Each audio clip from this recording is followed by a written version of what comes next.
a lot of times some of our favorite hobbies and activities as a child is what define our confidence. And that's a lot of what we lose later in life when practicality of life forces you to move away from those things. And sometimes looking at those things that you're really good at and how other people reflect it and associate it with you can help you capture a lot of why you feel the way you are. And you also compare, are you still doing those activities and getting that reinforcement that really has shaped your early young identity? For me, it was playing basketball.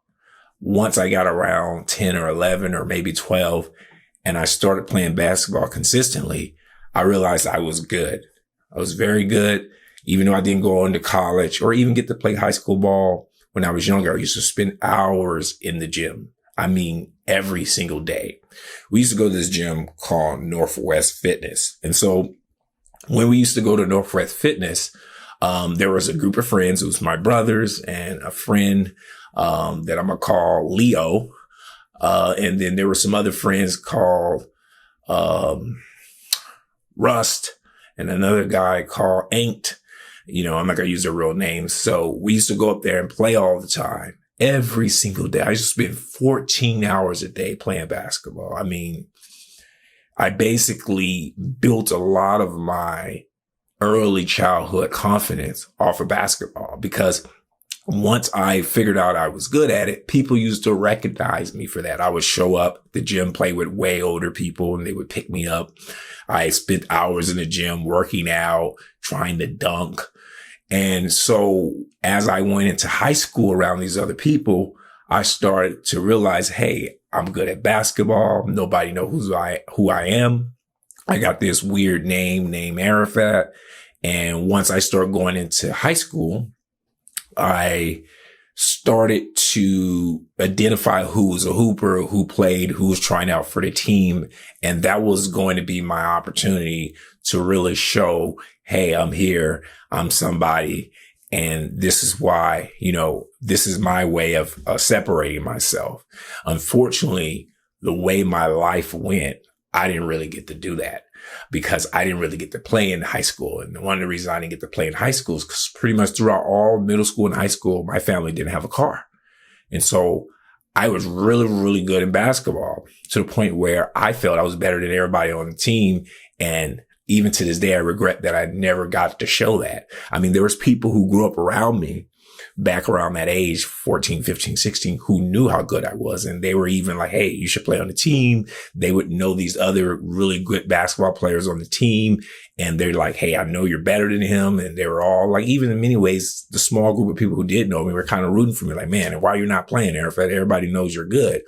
And I never got a chance to really use those skills. But a lot of my confidence was built off basketball. I mean, to this day, if I see somebody from my past, the first thing they're going to say is, man, I thought you were going to the NBA, or do you still hoop? And so that shows me that early on, that's how everybody saw me. That was my thing because I grew up in a Muslim family. We were religious, or at least kind of raised to be religious. They gave us religious names that made us instantly stand out because my name's Arafat. So when you go to middle school and high school, these kids don't know about anything about Islam, and they're still young kids developing. All they know is your name is not John or William or the normal names. So you're already standing out and being treated different and being looked at like, hey, I don't really understand you, etc. Right? So obviously at these ages, your main goal really is to try to fit in. And so my way of doing that was basketball. And unfortunately, not having a car, I didn't really get to play basketball. And just to show you how bad I wanted to play, when I think I was in high school, I think I was either going to Jersey Village or Cy Ridge. I tried out for the team and I ended up making a C team because basically I would go to the tryouts knowing I didn't have a way home. And so all the other kids would have their parents pick them up, meaning those kids paid in AAU. And I was nervous. It was the first time I had to play organized basketball. And what I was known for was being really, really good at basketball, playing pickup basketball, playing in like leagues in like that's outside of the school. They're not formal, where I was confident and I was comfortable, but I never had an opportunity to play organized and learn to play organized and get my confidence, because I felt that once I'm confident in it, my real game will come out and I'll be able to dominate. But I didn't get to do that. So even when I did try out at the beginning, I made the C team, and then I came like 3 or 4 or 5 more practices, and they moved me up to the B team. And then eventually I made it to like this A team, right?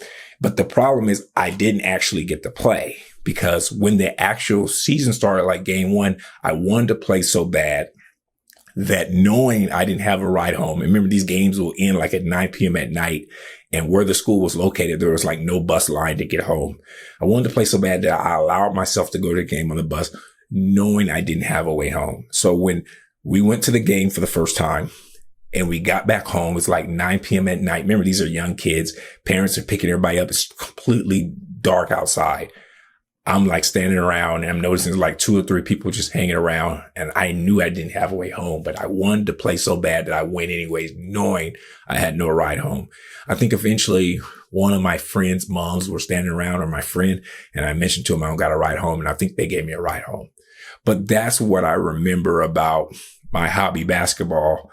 And to this day, I still remember like wanting to play, not being able to play, going to games, going to tryouts, knowing I had no way home. I think at one time I went to a tryout, when the season was going to start, to make the team, which I did.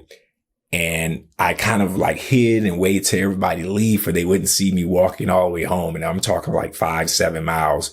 Or 8 miles. It was nowhere near my house. And I had to walk on the side of the freeway all the way home, because that's how bad I wanted to play basketball. So I think reconnecting with those childhood hobbies is a great way to reconnect with the person you've once been.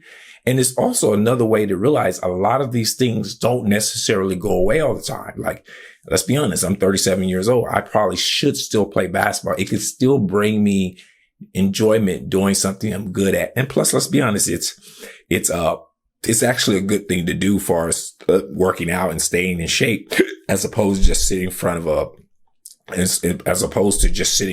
like, let's say sitting in front of a gym lifting weights. So if you're somebody out there who used to play sports and you don't play no more because you're just grown and busy, I think you should go back to it, because a lot of your negative behavior is associated with you not doing those hobbies anymore. I give you an example. My hobby became drinking and going out after I got off work. Just drinking, going out, hanging out, smoking vapes, doing stuff that's hurting your body, to be honest with you. And that's because a lot of times we do this stuff because we've dropped our hobbies. And literally Monday through Friday, when you're done with work, done dealing with your kids or whatever, you don't have anything to do because you don't do that childhood hobby anymore.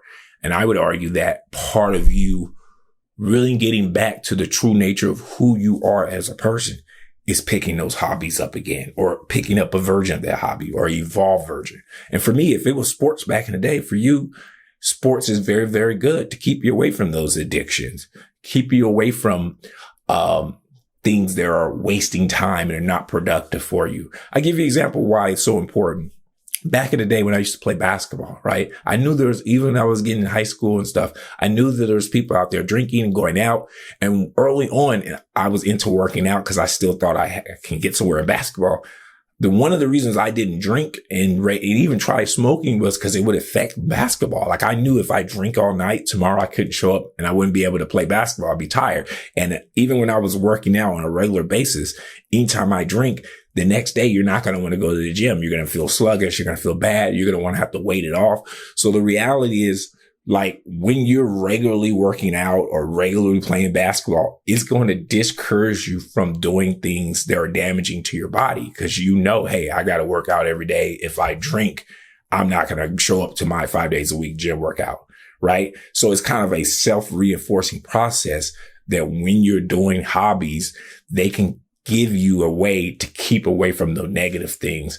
And so looking back on basketball and looking at the fact that later on in life, when I stopped playing basketball, I got heavy into drinking. I started to use drugs. I was doing a lot of things that I wouldn't normally do. I'm a relatively in shape guy, but once I go drink, I'm like, all right, why go to the gym? I'm feeling like crap. And then it takes 2 or 3, 4 days to recover before I finally return back to the gym. And you look up, months go by and you're not consistently working out because every time you drink, you're going to have to wait before you go back working out because it wouldn't make sense to just start running when your body's literally slammed with like alcohol and drink. So that's why hobbies is a great way to keep you away from negative things. And growing up, basketball, that was that for me. I'm going to be honest with you. The way I grew up, even between the ages of 15 through 17, a lot of kids at that point were just chasing girls. And because the way I grew up, my parent being Muslim, me not fitting in, I wasn't dating in those ages. So while everybody else was just thinking girls, I got to get laid. I can't be on the V team, can't be a virgin. I was still playing basketball every day and I avoided all that. Now, I'm not saying you necessarily want to do that because obviously you want to develop yourself in other areas. And that's what was one of my weaknesses. I wasn't developing properly socially because of that. However, that basketball made up a large part of my self-confidence. I walked in school. I knew I was good at something. I had people admiring me because of it. And it gave me a very, very strong sense of self-confidence when I walked into school. Even when I went into college, I saw myself as an athlete. Even though I was going to school for academic things like finance, I would go to that gym and hoop and know that I'm one of the best guys in there, knowing that I can compete with these guys, whether they play for the team or not. And so our hobbies sometimes define a lot of our interests and talents. And as we get older, we move away from them because of the practicality of life. And I think it's in our benefit to look at those hobbies again and maybe return to them in order to keep moving forward and reconnect with who you really are. Thank you for listening.